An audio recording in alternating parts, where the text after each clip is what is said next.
Let's go. One more. One more? One more. Welcome to In Frame Out's Year in Film, where we take stock of 12 months of spectacular cinema and unfortunate rubbish. Here we are on the final stretch of a miserable year, and what better way to kick back against 365 dumpster fire days than to applaud the brilliant art born onto this cesspool of a planet. Mank didn't make the final cut, we decided Hamilton didn't count, while Never Rarely Sometimes Always and Kajillionaire just narrowly missed out on this list. So without further ado, here are entries 6 through 1 of our best films of 2020. Bless Amanda's body, which is hurting now, but has done so many wonderful things. And bless her mind, which is shrouded in darkness. And reach out to her like you did to me. Amen. Maud, a palliative care nurse and zealous Roman Catholic, makes it her mission to save the undying soul of cancer-stricken Amanda. And that's about all I can tell you without spoiling this considered, traumatic character study. Biblical lunacy, obsession, and wavering mental health are as much a part of the horror genre as Broken Bones and Bloody Knives, but writer-director Rose Glass manages to find in this familiarity a fully realised, wholly believable character. One that shuns and subverts anything close to a cliché, as Maud becomes a walking martyr of inconsolable loneliness. Morfydd Clark delivers a nerve-shredding, uncannily raw turn of penitent pleas and frosty resolve, while the pathetic fallacy of its out-of-season seaside town drape Maud's desolation in an oppressive, ambiguous grey. A tightly wound and tremendous psychological horror, the likes of which we all too rarely see.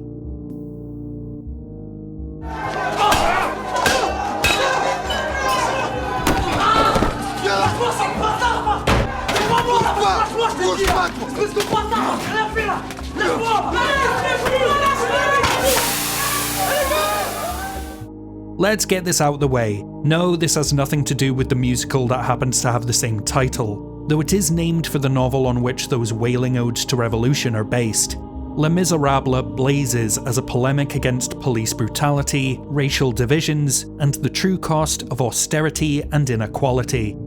Very much a spiritual successor to 1995's La Haine, albeit one with the subtextual baggage of, that movie came out 25 years ago and we're still having to fight this shit. The curbsides and Balnuise are battlegrounds, where disenfranchised kids are surrounded by gangs, governmental ineptitude, and systemic oppression. At the point things finally escalate beyond control, the pent-up anger of an overlooked nation spills out as a rousing, frantic finale of unmitigated power. You don't need me to tell you how distressing and repulsively relevant the sight of badge-wearing bullies targeting those without an effective means of peaceful recourse is, and it's a testament to Les Misérables that it manages to humanise and layer even its most unforgivable antagonists in such a way that promotes difficult discussion as well as righteous vitriol. This is an immediate, politically significant statement, a woeful lament for the lessons never learned, and the history we keep repeating. Let's get in the car! Leave me alone! I'll take you fucking home! No, just leave me alone! Just go! Fuck! Fuck! Fuck! Fuck! Fuck! Fuck! Oh, fuck! Waves charts the formative years of teenage siblings Tyler and Emily, as bad decisions and sickening mistakes erode and erase the infinite opportunities that once laid before them.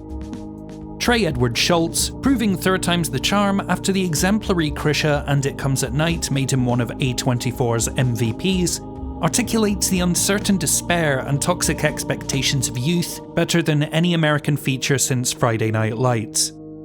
Making use of the frame itself, the aspect ratio continually contracts with each bout of teenage apprehension, which may sound like it'd be jarring, but it's only ever as intrusive as the feelings of anxiety Schultz is trying to elicit. By the time the screen starts to widen back up, and the bite-your-knuckle gorgeous visuals are given room to breathe again, it only serves to prove how integral this showy bit of technique is in accentuating Wave's thematic throughline. The entire cast lands blow after devastating blow, But special commendation belongs to Sterling K. Brown, turning in a nuanced, multifaceted portrayal of a blinkered parent losing sight of his children, and his complete lack of awards recognition for this is as damning an indictment of those meaningless statues as I can think of. Waves is a dramatic, heart-wrenching behemoth, and only a few minor quibbles away from being a masterpiece. We can't afford any mistakes on this one. Don't worry. I have it under control.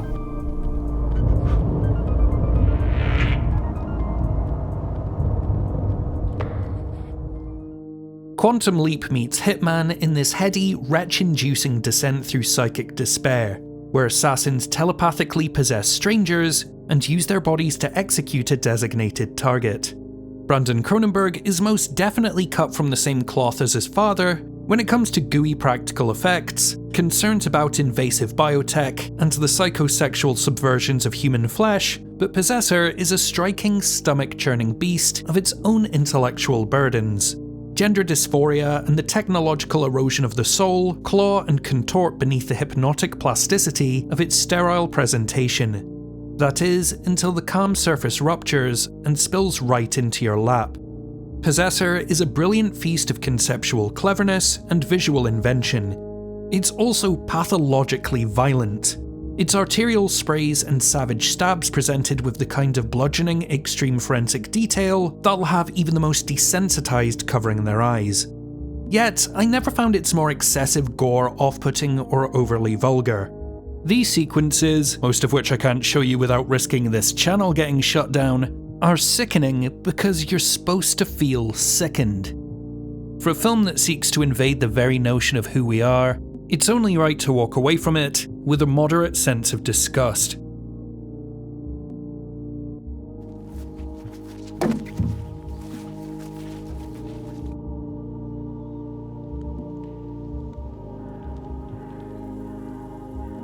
Benny, a 9-year-old survivor of neglect and abuse, pushes the limits of child welfare services to their breaking point. Her untempered outbursts of rage and severe behavioural issues making education, housing, and even rudimentary person-to-person contact untenable. System Crasher is tragic and pulverising, an elliptical no-frills document of vulnerability, and a tacit reminder that no country can rightfully claim themselves to be civilised whilst this is allowed to happen. Stylistically owing a debt to the social realism of Ken Loach, the manner in which it's shot is mainly comprised of handheld tactility, which means everything you see and hear only exists to accentuate Benny's awful circumstance, while completely refusing to sugarcoat or exploit its subject. Helena Zengel, not even a decade old and already a talent of such distinction it's no wonder Hollywood has her in their sights, is astonishing. Hyperbole be damned, Zengel's turn as Benny is one of the all-time great child performances. System Crasher peers into the forgotten corners of governmental support programs, where those in the most drastic need of help are deemed too far gone to receive it, and it manages this with an urgency and understanding that cannot be ignored.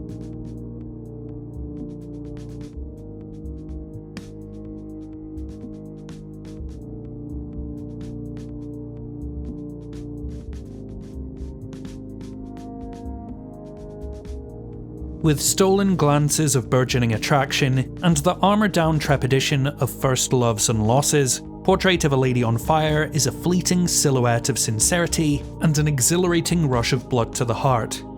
It's a sumptuous illustration of fleeting romance, yes, but this isn't about meet-cutes, synchronicity, or contrived encounters, nor is it overly complicated or predictably neat.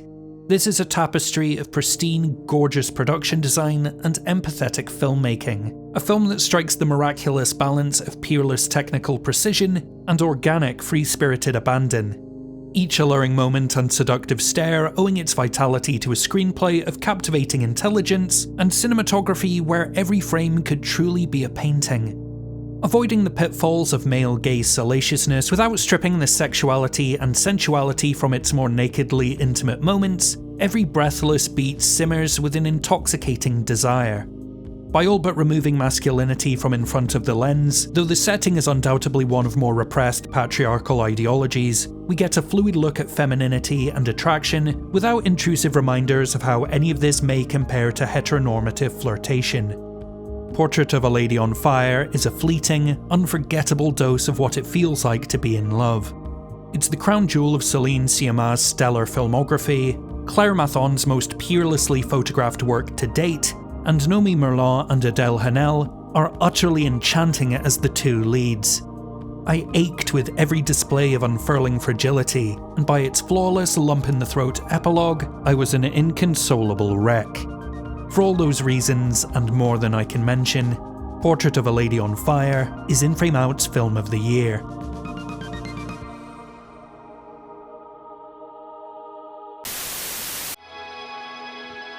And there you have it, our top films of 2020. Make sure you're caught up with all the rest of our end of the year videos, because we'll be finishing things off next week with our bottom 5 worst films of the year. A shout out to our Patreon producers Jennifer C, Claire MD, Becky O, and Nicholas Lair-Revere, and all the love in the world for these amazing folks who support us over on Patreon. How many of these superb releases did you manage to catch, and how did you find them? Please get in touch and let us know your favourite films of the year. I absolutely love looking at other people's lists. Let us know in the comments below, and make sure you subscribed, like, hit the bell, all that blah blah blah. It all helps to prevent YouTube burying this channel, and if you're in a position to do so, we'd love it if you checked out our Patreon, where for as little as $1 a month you can get your name in the credits, additional content, access to our private Discord, and a membership to the In Frame Out Film Club. As always, thank you for watching. Until next time, this is In Frame Out.